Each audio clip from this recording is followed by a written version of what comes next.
Saint Thomas mount అనేటువంటి ప్రాంతాన్ని మనం చూడబోయే ముందు మద్రాస్ పట్టణంలో ఎలాగా సెయింట్ థామస్ గారి యొక్క పరిచర్య ప్రారంభమైంది. ఒకరోజు సెయింట్ థామస్ గారు క్రీస్తు శకం 68లో మద్రాసులోని మైలాపూర్లో ఇన్క్యూబస్ అనే దయ్యం పట్టిన స్త్రీని బాగు చేశాడు. ఈ విషయం అప్పటి రాజు అయినటువంటి కింగ్ మహదేవ్కు తెలిసి రాజుగారు థామస్ గారిని పిలిపించి తన భార్యకు కూతురుకు పట్టి ఉన్న ఇన్క్యూబస్ అనే దయ్యాన్ని వెళ్ళగొట్టమని రాజు ప్రాధేయపడ్డాడు. తోమాను చూడగానే ఆ దయ్యం, నేను అందరినీ నాశనం చేయటానికి వచ్చాను, నీవు సువార్త ప్రకటించి ప్రజలను రక్షించటానికి నువ్వు వచ్చావు, నా పని నన్ను చేసుకోనివ్వు అనగానే తోమా గారు దాన్ని గద్దించగా ఆ దయ్యం వారిని విడిచిపెట్టి వెళ్ళిపోయింది. అప్పుడు అందరూ క్రైస్తవులుగా మార్చబడ్డారు. కానీ రాజుకి థామస్కి ఒక బోధ విషయంలో మనస్పర్ధన వచ్చింది. అదేమిటంటే లైంగిక సహనం పాటించాలి అని చెప్పాడు. రాజుకి ఉపపత్నులు చాలా మంది ఉంటారు కాబట్టి ఆయన దాని నుండి బయటకు రాలేక థామస్ గారికి రాజు గారికి మధ్య వివాదం వచ్చాయి. అప్పటి నుండి రాజుగారు కూడా థామస్ గారికి వ్యతిరేకంగా అనేకులతో కూడి ఆయన చంపటానికి మంతనాలు చేశారు. అప్పటికే ఎంతో మంది డాక్టర్స్ మంత్రాలు చేసి చేతబడులు చేసేవారు, మత సంబంధమైనటువంటి వ్యక్తులు అందరూ కూడా కలిసి థామస్ను చంపటకు ప్రణాళికలు వేశారు. ఎందుకంటే వారి జీవనాధారం తగ్గిపోయింది. అనేకులు రోగగ్రస్తులు థామస్ గారి దగ్గరికి వెళ్లి స్వస్థతలు పొందుతున్నారు. అందుకోసమే ఆయన చంపటానికి వారు ప్లాన్ చేశారు. ఆయన ఎక్కడున్నాడో తెలుసుకొని ఆ గృహలో ఆయన ఉన్నప్పుడు ఆ యొక్క బళ్ళాన్ని తీసుకొని ఆయన వెనక భాగాన పొడిచారు. ఆయన్ని చంపినటువంటి దినము డిసెంబర్ 21 క్రీస్తు శకం 72న ఆయన మరణించినట్టుగా మనం చూస్తున్నాం. ఇప్పుడు ఇది మద్రాసు పట్టణంలో మౌంటైన్ అనేటువంటి స్థలంలో ఉన్నాం.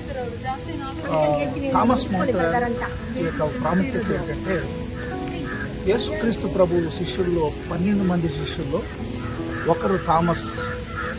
ఆయన క్రీస్తు శకం 52లో భారతదేశానికి వచ్చారు.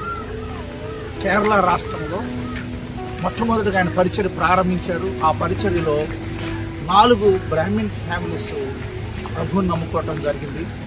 ఆ 4 బ్రాహ్మణ్ ఫ్యామిలీస్ కూడా ప్రభువుని నమ్మిన తర్వాత కొన్ని కారణాలు బట్టి ఆయన ప్రాంతానికి వచ్చి పగలల్లా సువార్త ప్రకటించి రాత్రి టైంలో ఆయన ఇక్కడే ఈ యొక్క కొండ ప్రాంతంలో వారు ఉండేవాళ్ళని మనకు తెలుస్తుంది. క్రీస్తు శకం 72లో ఆయన ఇదే స్థలంలో మరణించాడని మనకు తెలుస్తుంది. యేసుక్రీస్తు ప్రభు యొక్క శిష్యుల్లో తోమా చాలా ఇంపార్టెంట్. మనకు తెలుసు తోమా యేసుక్రీస్తు ప్రభు మరణం నుండి పునరుద్ధానుడై తిరిగి లేచి వాళ్ళతో శిష్యుల దగ్గరికి వచ్చినప్పుడు ఈ థామస్ లేడు. ఆ సమయంలో యేసు ప్రభు వారు వచ్చినప్పుడు అదంతా చూసిన శిష్యులు యేసు ప్రభు లేచాడని, ఆయన తిరిగి లేవటం వలన అక్కడ మేము ఆయన గాయాలు చూసామని చెబితే తోమా అంటాడు, ఎవరో చెప్పింది నేను నమ్మను కానీ ఆయన గాయాలు వేలు పెట్టి చూసిన పాసమ్మను ఆయన ప్రక్కన పెట్టి ఒక అపనమ్మకాన్ని వ్యక్తం చేశాడు.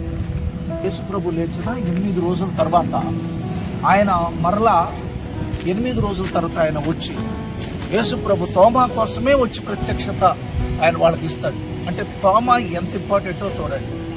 ఇలాంటి అపనమ్మకం వ్యక్తపరిచినటువంటి తోమా తిరిగి ఆయన ప్రభువు యొక్క విశ్వాసతలో కట్టబడాలని యేసు ప్రభు వారు ఆయన దగ్గరకు వచ్చాడు. బైబిల్ చెప్తుంది, అవిశ్వాసివి కాక విశ్వాసివి కమ్ము అనగానే తోమా పలికినటువంటి మాట ఏంటంటే, ఓ నా ప్రభువా అని పలికాడు. ఎంత అద్భుతమైన విషయం. కొన్ని సందర్భాల్లో తోమా చాలా ధైర్యంగా మాట్లాడేవాడు. ఆయన ధైర్యం మామూలుగా కాదు. యేసు ప్రభు నువ్వు ఎక్కడికి వెళ్తున్నావు, నువ్వు వెళ్ళే స్థలం ఏంటి, ఎప్పుడు వస్తావు అనేటువంటి పదాన్ని తోమా మాత్రమే యేసు ప్రభుతో మాట్లాడి చెప్పాడు. అంటే ఆయన చాలాసార్లు ధైర్యంగా కూడా యేసు ప్రభుతో మాట్లాడాడు. ఇంకొక పదం, లాజరు మరణించినప్పుడు ఏమంటాడంటే యేసు ప్రభు, మనం అక్కడికి వెళ్దాం, మన సహోదరుడు నిద్రిస్తున్నాడు, లేపడానికి వెళ్తాం అంటే మనందరం కూడా ఆయనతో పాటు వెళ్ళి అక్కడ పోయి చనిపోదాం అనేటువంటి పదాన్ని కూడా ధైర్యంగా చెప్పగలిగింది తోమా మాత్రమే. తోమా ఈ ప్రాంతంలో, మరి ఆ రోజుల్లో ఇది కొండ ప్రాంతం అయినప్పటికీ ఈ కొండ ప్రాంతంలో ఆయన జీవించడం జరిగింది. ఒకవేళ స్వార్థ ప్రకటించి ఇక్కడికి వచ్చి ఆయన ఉండటం అనేది ప్రపంచంలో అమెరికా గొప్ప గొప్ప దేశాలకి యేసుప్రభు శిష్యులు ఎవరు వెళ్ళలేదు.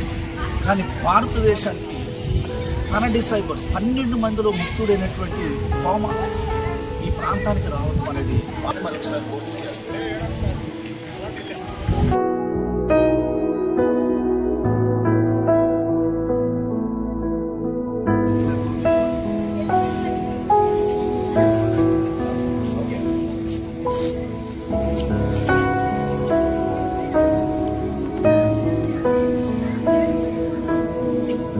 ఆరవ పోప్ పాల్ అనేటువంటి ఆయన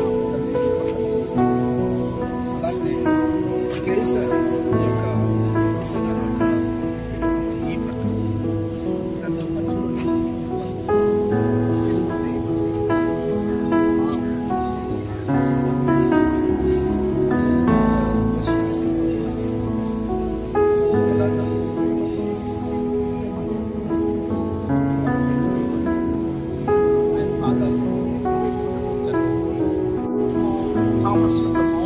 ఈ స్థలానికి 15 కిలోమీటర్ల దూరంలో ఒక రైల్వే స్టేషన్ ఉంది.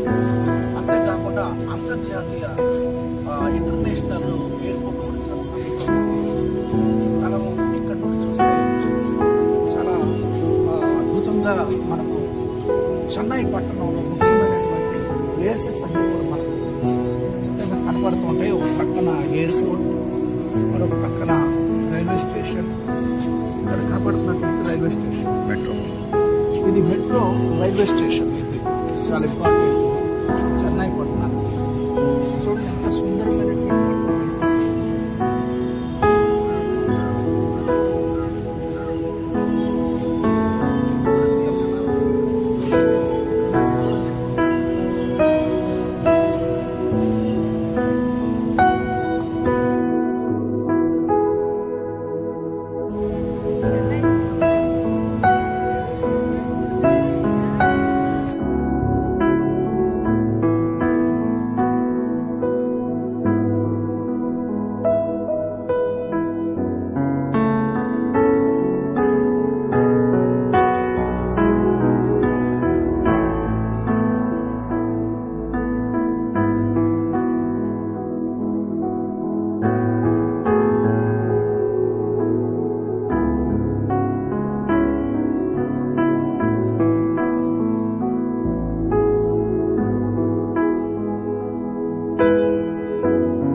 గూర్చి ప్రాముఖ్యమైన విషయం. ఆయన క్రీస్తు శకం 66 నుండి క్రీస్తు శకం 72 వరకు సెయింట్ థామస్ మౌంట్లో ఉన్నాడు. తన బస సమయం అతను యేసుక్రీస్తు బోధన గురించి మరియు యేసుతో మన విశ్వాసాలను గురించి బోధించుచున్నాడు. క్రీస్తు శకం 72వ సంవత్సరంలో ఈ పవిత్ర కొండపై తాను చిక్కిన శిలువ ముందు ప్రార్థన చేస్తున్నప్పుడు వెనుక నుండి ఆయన్ని ఈటుతో పొడిచి చంపడం జరిగింది.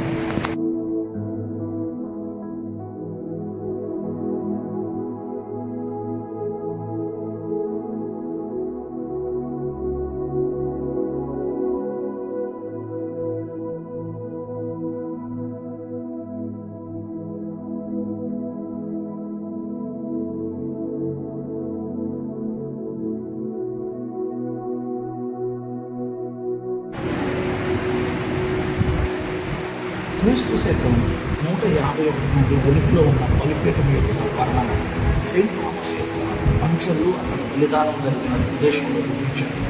దీన్ని థామస్ పీఠం అంటారు. ఈ పవిత్ర కొండపై కనుగొనబడిన ప్రారంభ క్రైస్తవులు ఉపయోగించిన అసలు పురాతన బ్యాప్టిజం చెరువు ఇప్పటికిక్కడ భద్రపరచబడింది. విశ్వాసం యొక్క ఈ మూలాల్లో బ్యాప్టిజం ప్రతిజ్ఞలను ప్రకటించడం ద్వారా విశ్వాసులు తమ విశ్వాసాన్ని పునరుద్ధరించుకోవచ్చు. ఇది బాప్తిసం. ఇది బాప్తిసం యొక్క తొట్టి.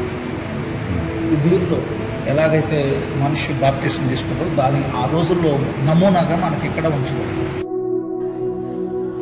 మనం చూస్తున్నటువంటి ఈ యొక్క కొండ సెయింట్ థామస్ మౌంటైన్ పైనుండి భాగంగా మనం చూస్తే ఇలాగా ఈ సెయింట్ థామస్ మౌంటైన్ కనపడుతుంది. చుట్టుపక్కల ఇళ్ళు, అలాగే పై భాగంలో ఎలాగైతే ఆ జ్ఞాప్తికలు ఇప్పటికీ ఉన్నాయో అవన్నీ మనం చూడగలుగుతాం. అలాగే ఇక్కడ ఆనాటి కాలపు కొన్ని వస్తువులు ఇక్కడ భద్రపరచబడ్డాయి. వాటన్నిటిని మనం ఇప్పుడు చూడబోతున్నాం. సెయింట్ థామస్ ఈ ప్రాంతంలో చేసిన పరిచయం గుర్తుగా 3 ప్రాముఖ్యమైన పెద్ద మందిరాలు కట్టబడ్డాయి. నేటికి ప్రపంచ భక్తులు ఇక్కడికి వచ్చినప్పుడు ఆ మందిరాలని చూసి ఎంతో సంతోషిస్తూ ఉంటారు. ఆనాటి కాలపు కొన్ని పెంకులు, ఆనాటి కాలపు కొన్ని వస్తువులకు సంబంధించినటువంటి పరికరాలు నేటికి భద్రం చేయబడింది ఇదే స్థలములో.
ఈ స్థలంలో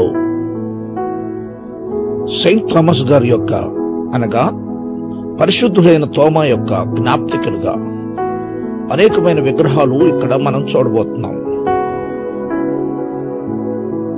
పరిశుద్ధుడైన తోమా దరిదాపుగా 7 feet పైన ఆయన ఎత్తు ఉంటాడని.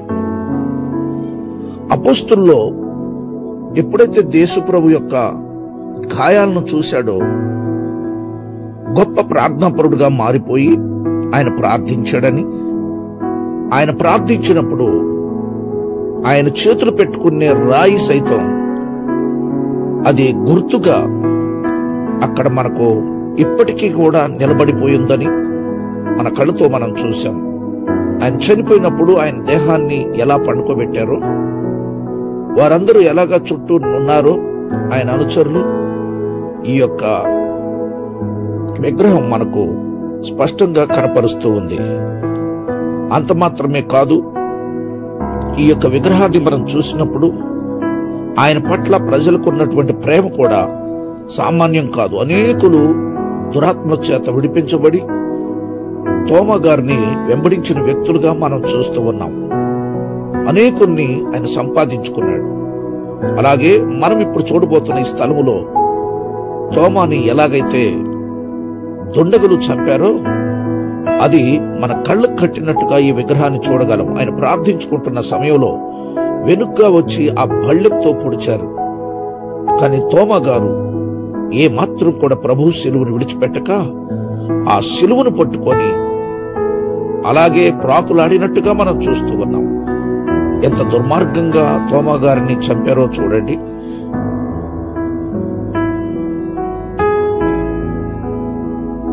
అనేకమైన గుర్తులు ఈ స్థలానికి వచ్చినప్పుడు తోమా గారు పడిన బాధ, వేదన, ఆయన ప్రార్థన జీవితం మన కళ్ళకు కట్టినట్లుగా అక్కడ విగ్రహాలు మనకు కనబడతా ఉన్నాయి. తోమా గారు పరిశుద్ధుడు, తోమా గారు దేవుని కొరకు హతసాక్షి, తోమా గారు అపోస్తలుడు, దేవుని యొక్క పిలుపునందుకొని భారతదేశానికి వచ్చిన ఆయన గొప్ప మిషనరీ.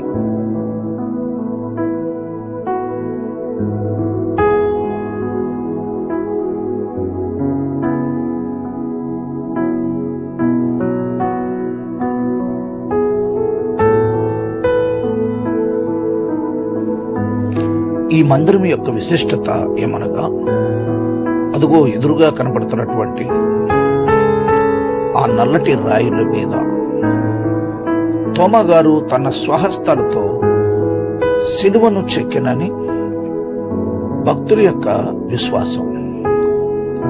ప్రపంచ నలుమూల నుండి ఈ ప్రాంతాన్ని చూడటానికి వచ్చిన వారు ఖచ్చితంగా ఇక్కడికి వచ్చి తోమా గారు చేతులతో చెక్కబడిన ఆ సిలువను చూసి ప్రభువును మహింపరుస్తారు. మానవ జీవితంలో క్రీస్తు సిలువ విలువ ఎంతో గొప్పది. సిలువ లేనిదే మనకు విలువ లేదు, సిలువ లేనిదే మనకు రక్షణ లేదు. భౌతికమైన సిలువను కాదు మనం చూడాల్సింది, ఆ సిలువ మీద వేలాడిన క్రీస్తుని జ్ఞాపకం చేసుకుని సిలువ సాక్షిగా మనము జీవిద్దాం. దేవుడు మిమ్మల్ని దీవించును గాక.